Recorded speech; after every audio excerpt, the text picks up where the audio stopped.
È appena terminata la partita di Coppa Italia con Breganze che ha debuttato nel suo girone battendo Sandrigo 7-3 e qui è uno dei protagonisti della partita, Cristian Costenaro versione Giroud, forse facciamo un paragone con l'hockeypista, con il calcio. Ciao Cristian.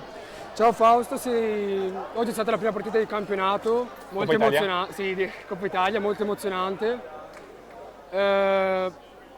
Secondo me non è stato un merito mio, anche perché sono andato in porta lì alla fine, ma è stato tutto un lavoro di squadra che è dall'inizio dell'anno che stiamo lavorando veramente bene in allenamento.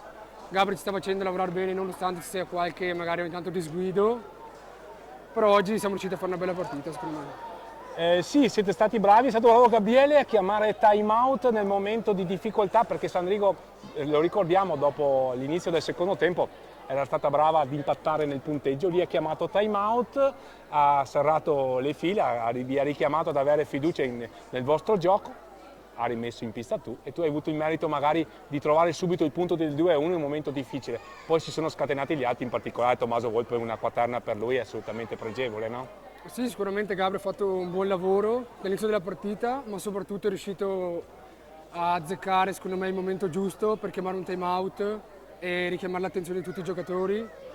Poi mi ha rimesso dentro, sono riuscito a fare gol, che magari è riuscito a tirare un po' sulla squadra, a tirare un po' sul morale. Poi ho iniziato un po' tutti a fare gran bei gol, e soprattutto Tommaso, che devo fare i miei complimenti, che oggi per me si può dire che è stato uno dei giocatori che ha portato avanti bene. Avevi giocato in porta da bambino?